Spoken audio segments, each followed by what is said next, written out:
শুভ সকাল। আশা করি সবাই ভালো আছো। তো আমি এখন স্ক্রিন শেয়ার করতে যাচ্ছি।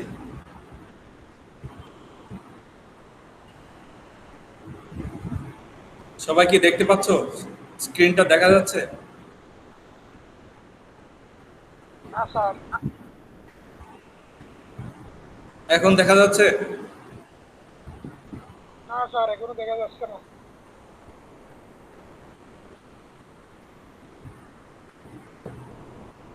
এখন দেখতে দেখা পাচ্ছ যাচ্ছে এখন স্যার। সবাই? জি স্যার, এখন দেখা যাচ্ছে। দেখা যাচ্ছে না? ইয়েস স্যার, দেখা যাচ্ছে, দেখুন। দেখা যাচ্ছে। জি স্যার। ওকে, বাংলা ভাষায় ছোট গল্পের ধারা। বাংলা ভাষায় বাংলা ভাষায় ছোট গল্পের ধারা সম্পর্কে আমরা একটু জানবো। বাংলা সাহিত্যের ইতিহাসে ছোট গল্প খুব পুরাতন নয়। ছোট গল্পের প্রচলন বাংলা সাহিত্যে কবে থেকে? 1900 সালের দিকে। 1900 সাল থেকে বাংলা সাহিত্যে ছোট গল্পের প্রচলন লক্ষ্য করা যায়। বাংলা সাহিত্যে বঙ্কিমচন্দ্র চট্টোপাধ্যায় প্রথমে ছোট গল্প লেখার প্রয়াস চালান। প্রথমে ছোট গল্প লেখার চেষ্টা করেন কে? বাংলা সাহিত্যে বঙ্কিমচন্দ্র চট্টোপাধ্যায়। পরে রবীন্দ্রনাথ ঠাকুর সার্থক ও সুন্দর ছোট গল্প উপহার দেন। রবীন্দ্রনাথ ঠাকুর তোমরা জানো উনি ছোট গল্পের জন্যও বিখ্যাত। ওনার গল্পগুচ্ছ বইটি অসাধারণ। পুরো বইটিতে অনেকগুলো ছোট গল্প রয়েছে। তো রবীন্দ্রনাথ ঠাকুরের গল্প স্বল্প, গল্পগুচ্ছ, তিন সঙ্গী, এগুলো হচ্ছে গল্পের বই।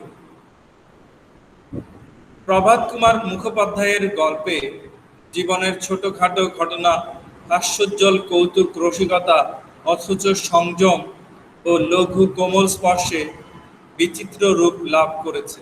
আরেকজন বেশ বিখ্যাত ছোট গল্পকার, লেখক, ওনার নাম প্রভাত কুমার মুখোপাধ্যায়।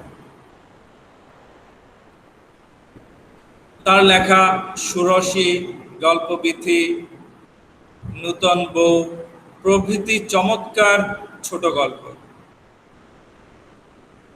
শরৎচন্দ্র চট্টোপাধ্যায়ের ছোট গল্পে মনুষ্যত্বের স্তুতিরূপ উদ্ধায়িত হয়ে উঠেছে।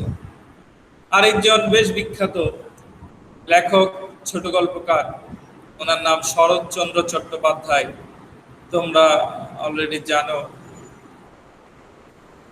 তো ওনার লেখা মহেশ, বিলাসী, মন্দির, এগুলো বেশ বিখ্যাত ছোট গল্প।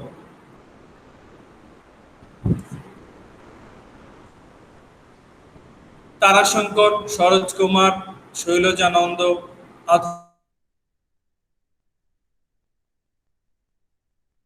আত্মকথামূলক সমস্যাকে গ্রহণ।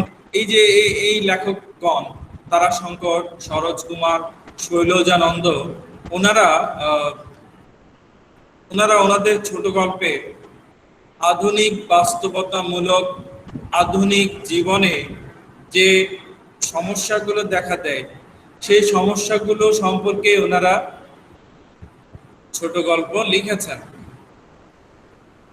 যেমন আধুনিক সমস্যা, যেমন ধরো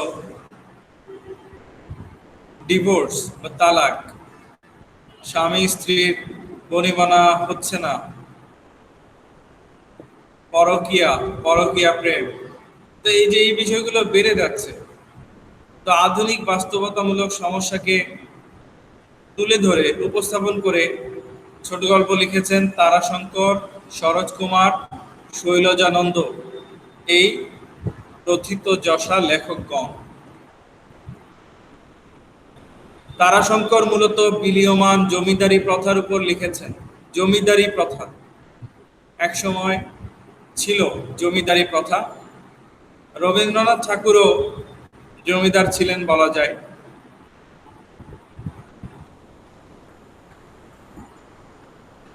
আবার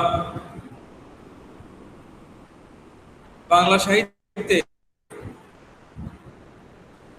বাংলা সাহিত্যে বিশেষ করে ছোট গল্প রচনায়, ছোট গল্প লেখার ক্ষেত্রে নতুনত্ব যোগ করেছেন স্যার নতুনত্ব যোগ করেছেন বলাই চাঁদ মুখোপাধ্যায়।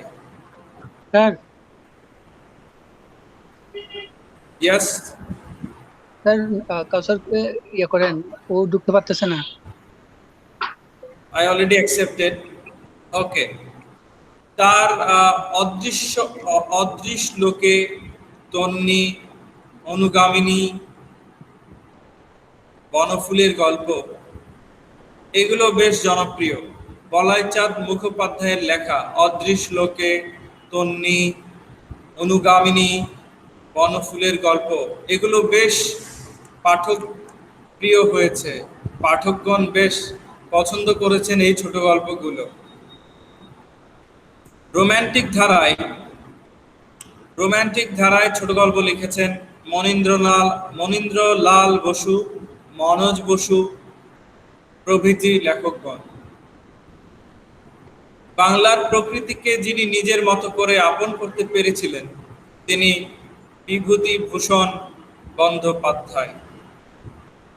তো দেখো, মনীন্দ্রলাল বসু উনি ওনার এবং মনোজ বসু এই লেখকগণ ওনারা যখন ছোট গল্প লিখেছেন, ওনাদের ছোট গল্পে আমরা রোম্যান্টিকতা দেখতে পাই, প্রেম, ভালোবাসা, হ্যাঁ, প্রকৃতির বর্ণনা, আমরা রোম্যান্টিক কিছু কি বলবো, রোম্যান্টিক স্পর্শ পাই ওনাদের গল্পে। আবার বাংলার প্রকৃতিকে যিনি নিজের মতো করে আপন করতে পেরেছিলেন তিনি বিভূতিভূষণ বন্দ্যোপাধ্যায়। বিভূতিভূষণ বন্দ্যোপাধ্যায় আরেকজন বিখ্যাত বাঙালি লেখক। উনি ওনার ছোট গল্পে প্রকৃতির যে সৌন্দর্য সেটাকে অসাধারণভাবে ফুটিয়ে তুলেছেন। তার গল্পগুলিতে প্রকৃতির বাস্তব ঘন স্বাদ পাওয়া যায়। আমরা বিভূতিভূষণ বন্দ্যোপাধ্যায়ের ছোট গল্প যখন পড়ি তখন আমাদের মনে হয় যে গল্পগুলো মনে হয় যেন একদম জীবন্ত, বাস্তব, মনে হয় যেন আমাদের চোখের সামনে ঘটনাগুলো ঘটছে। মৌরিফুল, সুলোচনা, কিন্নর দল প্রভৃতি তার উল্লেখযোগ্য গল্প গ্রন্থ। স্যার, সানজিদা আপু ওয়েটিং এ আছে, ওনাকে জয়েন দিতে বলছে।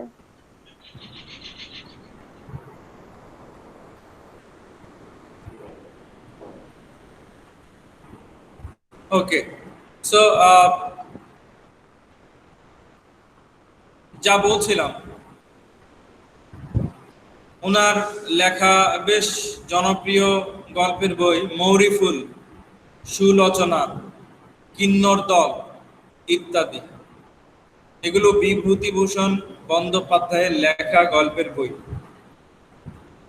পরবর্তীতে যারা জীবনের সমস্যাকে অত্যন্ত সুনিপুণভাবে ফুটিয়ে তুলেছেন তাদের মধ্যে প্রেমেন্দ্র মিত্র, বুদ্ধদেব বসু, অচিন্ত সেন, সুবোধ ঘোষ, ওনারা বেশ বিখ্যাত।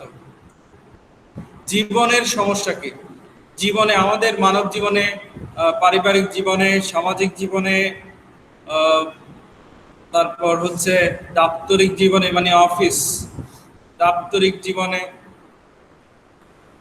আমাদেরকে অনেক সমস্যার মুখোমুখি হতে হয়।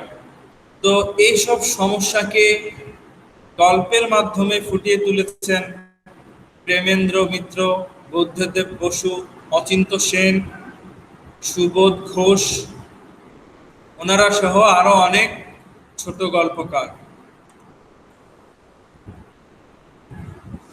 বাংলা ছোট গল্পে বাস্তবনিষ্ঠতা, বৈজ্ঞানিক দৃষ্টিভঙ্গি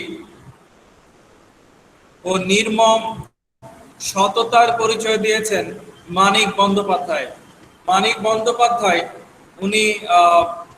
উনি আরেকজন অসাধারণ লেখক। বিশেষ করে ওনার ছোট গল্পগুলো দারুণ।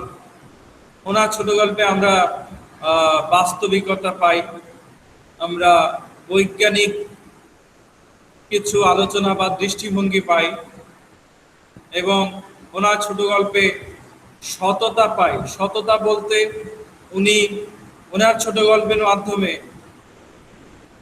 সমাজে কিছু পরিবর্তন আনতে চান। উনি মানুষের মধ্যে সততার বীজ, মানুষের মনে সততার বীজ বপন করতে চান। ওনার গল্প পড়লে তোমরা সৎ হবার অনুপ্রেরণা পাবে। যেমন গ্রিক গল্পকার ঈশপের গল্প পড়লে যেমন তোমরা নৈতিক শিক্ষা পাও, নৈতিকতা তোমাদের মনে জাগ্রত হয়, বিবেকবোধ জাগ্রত হয়। মানিক বন্দ্যোপাধ্যায়ের লেখা পড়লেও এরকম নৈতিকতা জাগ্রত হয় তোমাদের মনে, পাঠকদের মনে বিবেকবোধ জাগ্রত হয়। 1947 সালে দেশ বিভাগের ফলে সাহিত্য চর্চা কিছুটা ঝিমিয়ে পড়ে।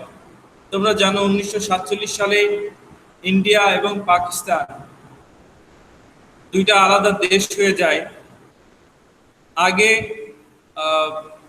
আগে ইন্ডিয়া, পাকিস্তান, বাংলাদেশ এগুলো একটা দেশ ছিল।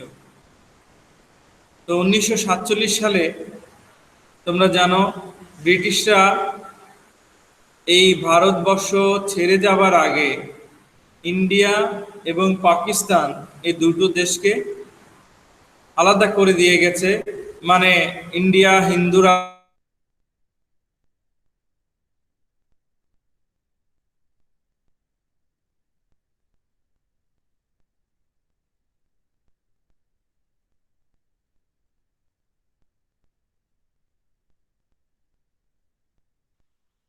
হ্যালো,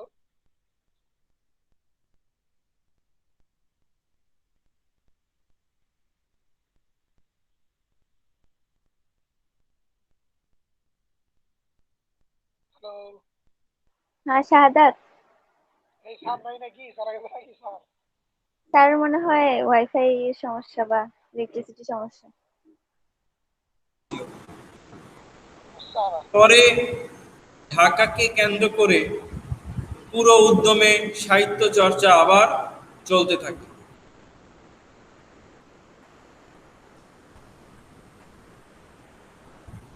গল্পের বিষয়েরও নানা ধরনের বৈচিত্র্য পাওয়া যায়। মানুষের জীবনের সুখ দুঃখ, নগর জীবনের আনন্দ বেদনা মুখরিত হয়ে উঠে ছোট গল্পে। তোমরা নিশ্চয়ই অনেক ছোট গল্প পড়েছো, তোমরা জানো ছোট গল্পে কি থাকে। এই মানুষের জীবনের দুঃখ কষ্ট, আনন্দ, মানুষের সংগ্রাম, কেউ কাউকে প্রতারণা করলো, কেউ অনেক কষ্টে সফল হলো, কেউ দারিদ্র্যের ভিতর দিয়ে যাচ্ছে। মানে সমাজে আমরা যেমন দেখি, সমাজে তো এমনটা ঘটে, তাই না? এই সবেরই প্রতিফলন হয়, এই সবেরই আলোচনা বলা যায় আমরা ছোট গল্পে দেখতে পাই।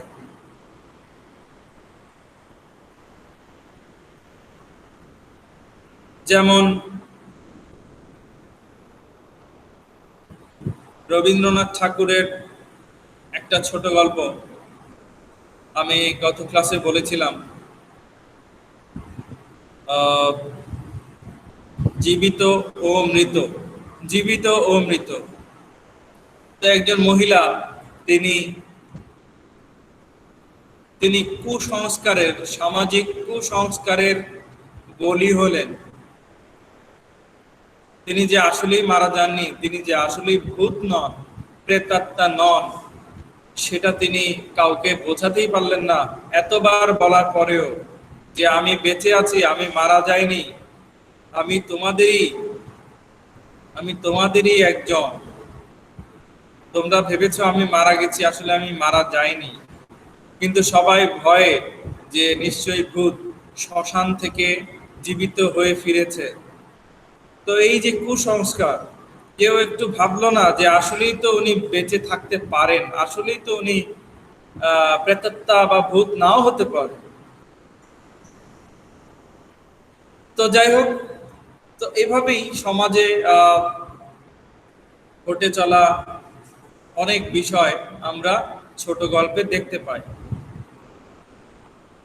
জীবনের বৈচিত্র্যবোধ, মনস্তাত্ত্বিক বিশ্লেষণ ছোট গল্পে উপজীব্য হয়ে ওঠে। যারা অত্যন্ত সফলতার সাথে ছোট গল্প লিখেছেন তাদের মধ্যে আবুল মনসুর আহমদও কিন্তু একজন বিখ্যাত ছোট গল্পকার। ওনার আয়না, ফুড কনফারেন্স, আসমানি পর্দা, গ্যালিভারের সফরনামা ইত্যাদি বিখ্যাত ছোট গল্প।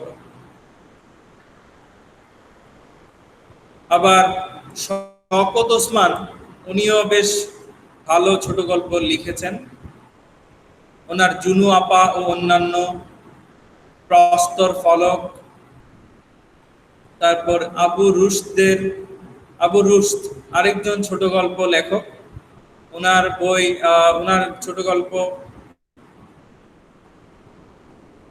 প্রথম যৌবন, সারি বাড়ি গাড়ি।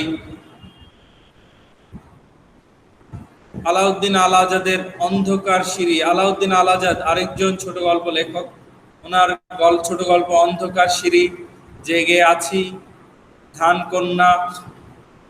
আব্দুল গাফফার চৌধুরীর কৃষ্ণপক্ষ, সম্রাটের ছবি, সুন্দর হে সুন্দর। তারপর আরেকজন লেখক হাসান আজিজুল হক, ওনার সমুদ্রের স্বপ্ন, আত্মজা। এদীপ চৌধুরীর পোড়া মাটির গন্ধ, এদীপ চৌধুরী আরেকজন ছোট গল্পকার। এদীপ চৌধুরী, ওনার লেখা ছোট গল্প পোড়া মাটির গন্ধ। তারপর আরেকজন লেখক আখতারুজ্জামান ইলিয়াস, ওনার ছোট গল্প অন্য ঘরে অন্য স্বর, দুধে ভাতে উৎপাত, দোজখের ওম ইত্যাদি বিখ্যাত ছোট গল্প। এছাড়াও আরো ভালো ভালো ছোট গল্প লেখক আছেন, যেমন শাহেদ আলী, শওকত আলী, জ্যোতি প্রকাশ দত্ত, শহীদ সাবের, রাহাত খান, হাসনাত আব্দুল হাই, শহীদ আখন, আব্দুস শাকুর, সুব্রত বড়ুয়া, হাসান হাফিজুর রহমান প্রমুখ। 1971 সালের পরে বাংলাদেশের ছোট গল্পে নতুন নতুন দিগন্ত উন্মোচিত হয়েছে, যোগ হয়েছে নতুন মাত্রা। 1971 সালের পরে মানে আমাদের বাংলাদেশ স্বাধীন হবার পর ছোট গল্প ব্যাপকতা পেয়েছে। অনেকে ছোট গল্প লিখছিলেন, তখন বিভিন্ন ভাবে লিখছিলেন, সৃষ্টিশীল ভাবে, ক্রিয়েটিভলি লিখছিলেন, বিভিন্ন বিষয় নিয়ে লিখছিলেন। সামাজিক, রাজনৈতিক ও অর্থনৈতিক জীবনের প্রেক্ষাপটে ব্যক্তি মানুষের নিদারুণ জীবন সংকট ফুটে উঠেছে। সামাজিক বিষয় নিয়ে ছোট গল্প লিখেছেন, রাজনৈতিক বিষয় নিয়ে ছোট গল্প লিখেছেন, অর্থনৈতিক বিষয় নিয়েও ছোট গল্প লিখেছেন যারা লেখক ওনারা। আবার পল্লী জীবন, গ্রামের জীবন, গ্রামে একজন কৃষকের সংগ্রাম, একজন গৃহবধূর স্বপ্ন, গ্রামের প্রকৃতির সৌন্দর্য, জেলেদের জীবন, মাঝিদের জীবন, এসব ছোট গল্পে অসাধারণভাবে ফুটে উঠেছে। আবার শুধু গ্রাম্য জীবন নিয়েই সবাই ছোট গল্প লিখেছেন তা না, নগরের যে যান্ত্রিকতা, নগরে যে মানুষের মনে মানবিকতা কমে যাচ্ছে, মানুষ যে যন্ত্রের মতো হয়ে যাচ্ছে, মানুষের শুধু নগরে যেদিকে তাকাও শুধু দেয়াল আর দেয়াল, দালান আর দালান, মানে কনক্রিটের নগরী, ইট পাথরের নগরী। এখানে যেন যেমন যেন কোনো প্রাণ নেই, প্রকৃতি নেই, নগরে গাছপালা নেই। গাছপালা যা ছিল মানুষ কেটে বিল্ডিং বানাচ্ছে, কলকারখানা বানাচ্ছে। আগে মাঠ ছিল, স্কুলের সামনে কলেজের সামনে মাঠ থাকতো, এখন মাঠ নেই। তো এই যে এই বিষয়গুলো ছোট গল্পে ফুটে উঠেছে। সব মিলিয়ে মানব সম্পর্ককে, মানুষের সাথে মানুষের সম্পর্ককে খতিয়ে দেখার কাজই করেছে ছোট গল্প। তো ছোট গল্প মানেই তো জীবন সম্পর্কে, তাই না? জীবনের বাইরে তো আর যাওয়া যাচ্ছে না। আমরা যা দেখছি, যা ঘটছে ছোট গল্পে, সেগুলোরই প্রতিফলন হচ্ছে। যেমন মানুষ একজন আরেকজনকে ঠকাচ্ছে, তো একজন লেখক একটা ছোট গল্প লিখলেন, সেখানে একটা চরিত্র আরেকটা চরিত্রকে ঠকাচ্ছে। তো দেখো, একজন লেখক লেখার উপাদান বা লেখার তথ্য নিচ্ছেন কোত্থেকে?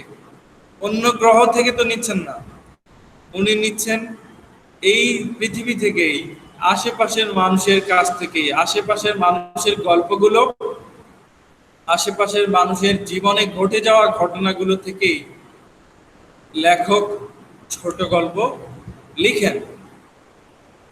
মানুষের চারিত্রিক স্খলনই এর প্রধানতম দিক। ছোট গল্প যারা লিখেন, তারা কি মানুষকে অনৈতিক বানানোর জন্য গল্প লিখেন? না, তারা আসলে ছোট গল্প লিখেন যাতে মানুষ ছোট গল্প পড়ে নৈতিক হয়, সততা তাদের মনে যেন জাগ্রত হয়, তারা যেন দুর্নীতিবাজ না হয়, পাঠকরা যেন দুর্নীতিবাজ না হয়। তো একটা ছোট গল্প পড়ে মানুষের মধ্যে, মানুষের মনে যেন অনুভূতি আসে, অনুতাপ আসে, মানুষ যেন নিজেকে শুধরাতে পারে, যেন ছোট গল্পের সেই চরিত্রের মতো, ছোট গল্পের সেই নায়কের মতো সেও যেন জীবনে আর ভুল না করে। এইভাবেই ছোট গল্প পড়লে আমরা আমরা ভালো মানুষ হতে পারি। আমরা যদি আমাদের ভুল শুধরে নেই, আমরা ভালো এবং বিবেক সম্পন্ন মানুষে পরিণত হতে পারি।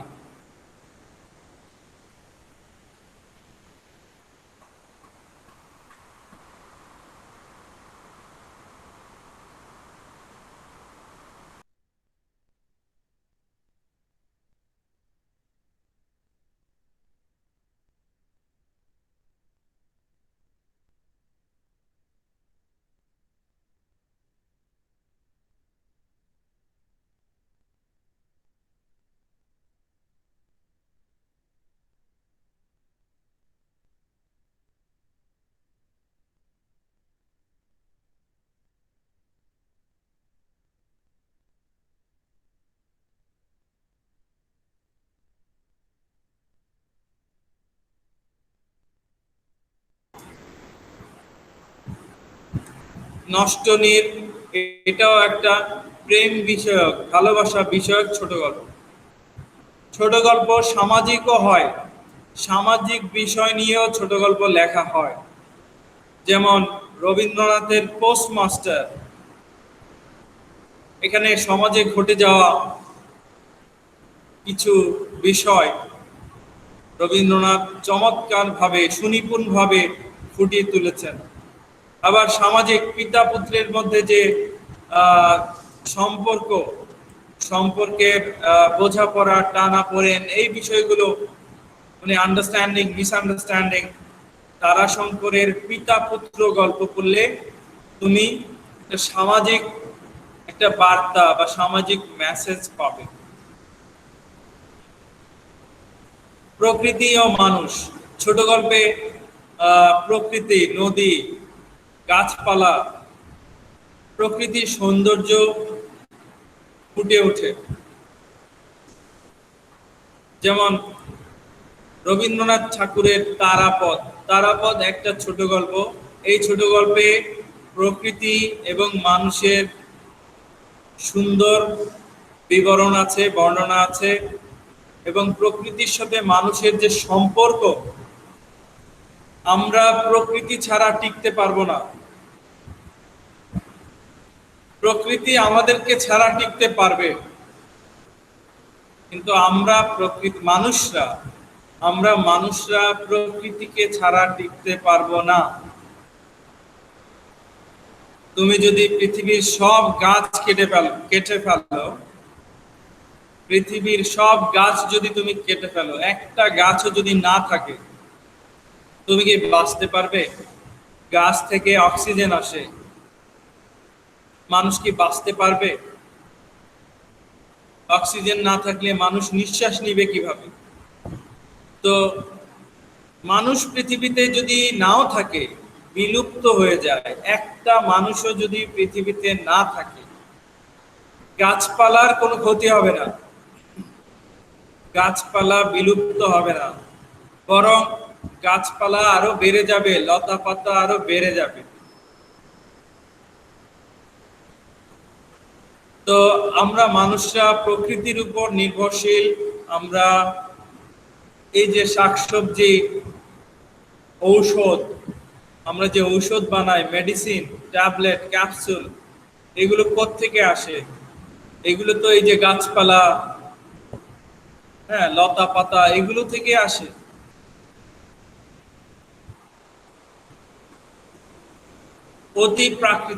অতি প্রাকৃত মানে হচ্ছে ভৌতিক, ভূত, প্রেতাত্মা। তো ভৌতিক বিষয় নিয়েও অনেকে ছোট গল্প লিখেন। আমারও কয়েকটা ছোট গল্প আছে ভূত সম্পর্কে, ভৌতিক আর কি, ভুতুরে। যেমন রবীন্দ্রনাথ ঠাকুরের নিশীথে মানে রাতে, এটা একটা অতি প্রাকৃতিক ছোট গল্প, মানে ভৌতিক একটা ব্যাপার আছে। আরেকটা ছোট গল্প আছে রবীন্দ্রনাথ ঠাকুরের ক্ষুধিত পাষাণ, এটাও একটা ভৌতিক ছোট গল্প। অন্যদিকে শরদিন্দু বন্দ্যোপাধ্যায়ের মর্কট নামে যে গল্প, সেটাও কিন্তু ভৌতিক ছোট গল্প।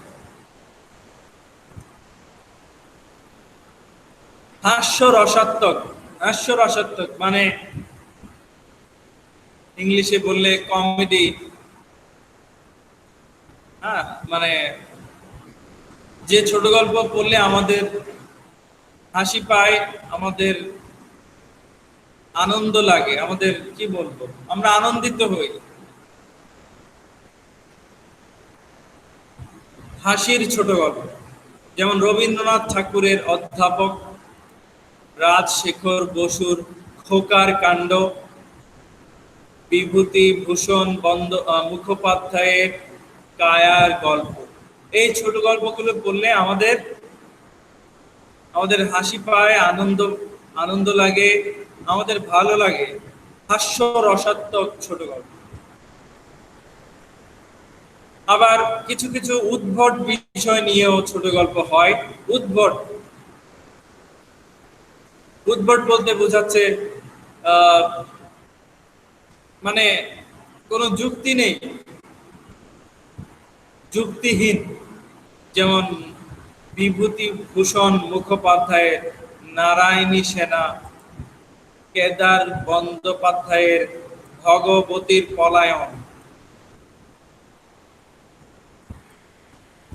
তো তোমরা হয়তো প্রশ্ন করতে পারো, স্যার অদ্ভুত সব গল্প লিখে লাভ কি? আসলে উদ্ভট গল্প পড়েও দেখা যায় কিছু না কিছু শেখার আছে। আর কিছু না হোক, গল্পটা পড়লে তোমার হয়তো মনটা ভালো হয়ে যাবে, তোমার আনন্দ লাগবে। যদিও গল্পটা উদ্ভট, তো তোমার মনে ভালো লাগা জন্ম হবে একটু হলেও, সেটাও কম কি, সেটাই হচ্ছে প্রাপ্তি। আবার কিছু ছোট গল্প আছে সাংকেতিক বা প্রতীকী। সাংকেতিক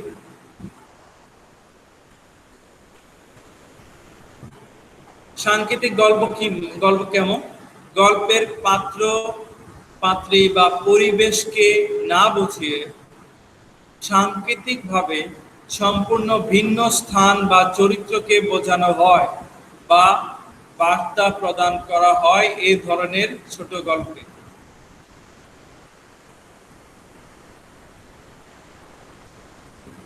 সরাসরি তুমি কোনো চরিত্রের নাম বলছো না, অন্যদের মাধ্যমে তুমি অন্য কিছু জিনিস বা অন্য কোনো পশু ওদের মাধ্যমে তুমি বুঝিয়ে দিতে চাচ্ছ আসল বিষয়টা। সরি, যেমন তোমরা এটা পড়েছো জর্জ অরওয়েলের অ্যানিম্যাল ফার্ম? পড়েছো? Yes, hello, sir.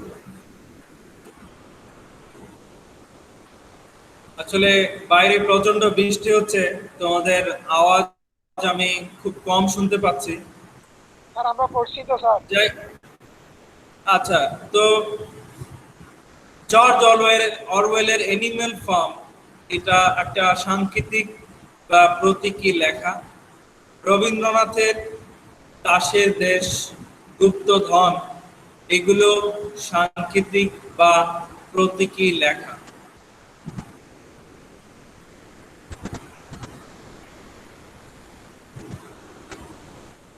ঐতিহাসিক ঐতিহাসিক বিষয় নিয়েও ছোট গল্প লেখা যায়। যেমন ধরো, আমি যদি 1971 সালের মুক্তিযুদ্ধ নিয়ে একটা ছোট গল্প লিখি, সেটা কি হবে, বৈজ্ঞানিক নাকি ঐতিহাসিক? সেটা হবে ঐতিহাসিক। মানে ইতিহাসে ঘটে যাওয়া একটা ঘটনা, সেই ঘটনা সম্পর্কে, সেই ঘটনাকে পটভূমি, সেই ঘটনাকে মূল বিষয় রেখে আমি একটা ছোট গল্প লিখলাম, সেটা হবে ঐতিহাসিক। আমি যদি দ্বিতীয় বিশ্বযুদ্ধ সম্পর্কে একটা ছোট গল্প লিখি, সেটা হবে ঐতিহাসিক। শরদিন্দু বন্দ্যোপাধ্যায়ের চুয়াচন্দন এটাও ঐতিহাসিক ছোট গল্প। ছোট গল্প আবার বৈজ্ঞানিকও হয়, বৈজ্ঞানিক বিষয় নিয়েও তুমি ছোট গল্প লিখতে পারো। যেমন সত্যজিৎ রায়ের শঙ্কু ও ফ্রাঙ্কেনস্টাইন,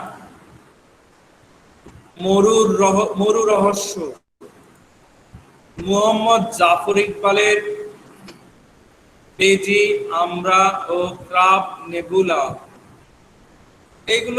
এইসব ছোট গল্প পড়লে তুমি কিছু বৈজ্ঞানিক থিওরি, সায়েন্টিফিক কিছু থিওরি, বৈজ্ঞানিক কিছু তত্ত্ব বা এইসব ছোট গল্পে কিছু ঘটনাকে বিজ্ঞানের সাথে সম্পৃক্ত করা হয়, বিজ্ঞানের সাথে মেলানো হয়।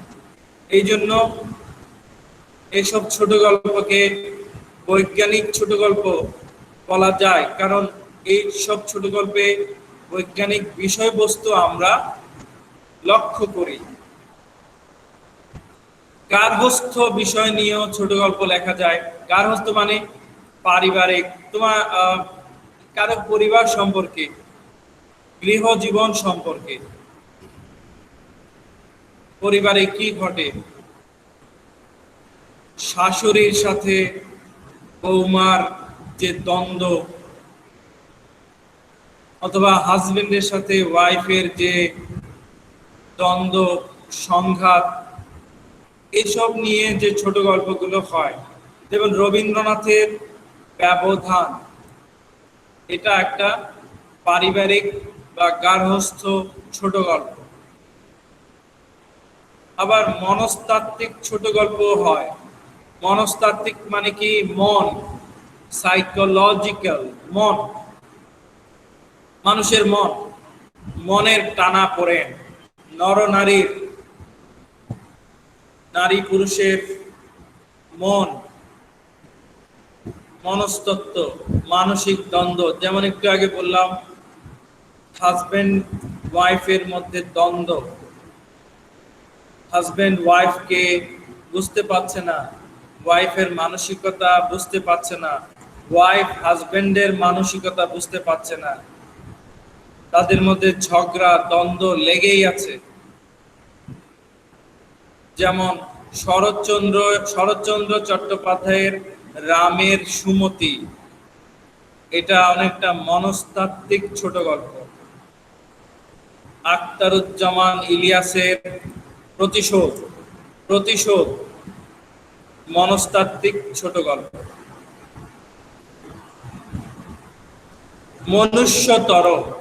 মনুষ্যতর বিষয় নিয়েও ছোট গল্প হয়। মনুষ্যতর মানে মানুষ না, মানুষ নয়, কোন প্রাণী বা অন্য জীব জন্তুকে কেন্দ্র করে যে গল্প লেখা হয়। যেমন তুমি হয়তো একটা বাঘ সম্পর্কে, বাঘ অথবা একটা সিংহ সম্পর্কে তুমি একটা গল্প লিখলে সেটা হবে মনুষ্যতর ছোট গল্প, কারণ এখানে বিষয়বস্তু মানুষ নয়, এখানকার বিষয়বস্তু হচ্ছে প্রাণী, সিংহ।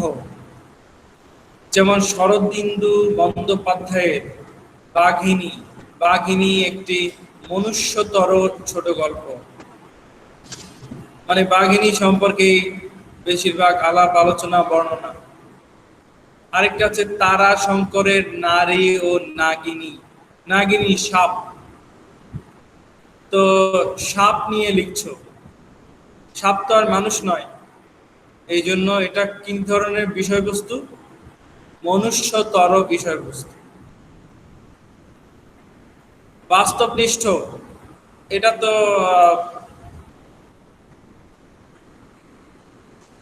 এটা বোঝাই যাচ্ছে বাস্তবধর্মী।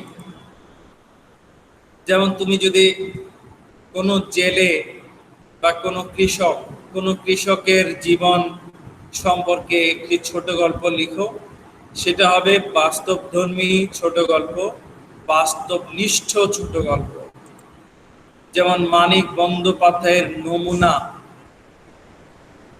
অচিন্ত সেনের বস্ত্র, আখতারুজ্জামান ইলিয়াসের তারা বিবির মরদ পোলা ইত্যাদি বাস্তবধর্মী ছোট গল্প। এই ছোট গল্পগুলো পড়লে তোমার মনে হবে যেন এগুলো তোমার আশেপাশেই ঘটছে, বাস্তব ঘটনাগুলো একদম বাস্তব। ডিটেকটিভ ছোট গল্প, তুমি যদি কোনো পুলিশি তদন্ত, গোয়েন্দা এই ধরনের চরিত্র নিয়ে তুমি ছোট গল্প লিখো, সেটা হবে ডিটেকটিভ গোয়েন্দা ধর্মী ছোট গল্প। যেমন আর্থার কোনেন ডয়েলের দ্য রেড হ্যান্ডেড লিগ অথবা ডরথি সেয়ার্স, এগুলো গোয়েন্দা ধর্মী। এসব ছোট গল্পে পুলিশ আছে, গোয়েন্দা আছে, ওরা খুনিকে খুঁজে বের করতে চায়, চোরকে খুঁজে বের করতে চায়। নিহার রঞ্জন গুপ্তের সংকেত একটা ছোট গল্প, এখানেও একটা তদন্ত, গোয়েন্দা, পুলিশ খুঁজে বের করতে চায় কি হলো, কিভাবে হলো, কেন হলো। বিদেশি পটভূমিকাযুক্ত গল্প, বিদেশি পটভূমিকাযুক্ত গল্প কিরকম? যেমন এই ধরনের গল্পে বিদেশি পরিবেশে অর্থাৎ বাংলার বাইরে নরনারীর চরিত্রাঙ্কন করা হয়। মানে এই ধরনের ছোট গল্পে চরিত্রগুলো দেশে না, মানে দেশের বাইরে এরকম দেখানো হয়। মনে করো আমি যদি একটা এখন ছোট গল্প লিখি, আমি লিখলাম ধরো ধরো একটা নাম দেই, জ্ঞানের আলো। হ্যাঁ, জ্ঞানের আলো। তো জ্ঞানের আলো মনে করো এটা একটা ছোট গল্পের নাম। আমি এখানে মনে করো লিখলাম একটা চরিত্রের নাম।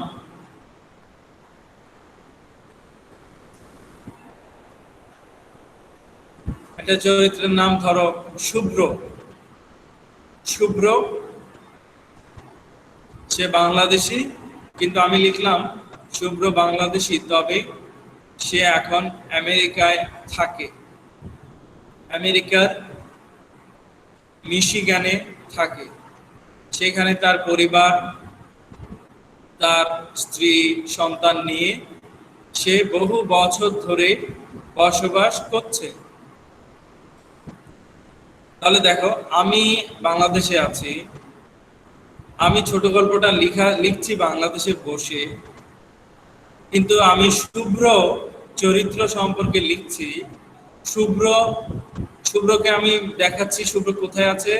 বইয়ে আমি শুভ্র মানে লিখেছি শুভ্র কোন দেশে আছে, শুভ্র আছে আমেরিকায়। তাহলে বিদেশি পটভূমিকা যুক্ত গল্প। এসব গল্পে চরিত্রগুলো দেশে নয়, দেশের বাইরে দেখানো হয়, অন্য দেশে, ইন্ডিয়ায়, হ্যাঁ, ইংল্যান্ডে, অস্ট্রেলিয়ায়, এরকম। যেমন প্রভাত মুখোপাধ্যায়ের মাতৃহীন ছোট গল্প, এটা বিদেশি পটভূমিকা যুক্ত গল্প। আবার রাখাল সেন উনি লিখেছেন সহযাত্রী। সহযাত্রীও, এই ছোট গল্পটিও বিদেশি পটভূমিকা যুক্ত গল্প।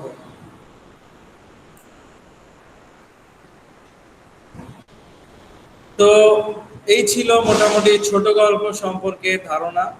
আশা করি সবাই বুঝতে পেরেছে।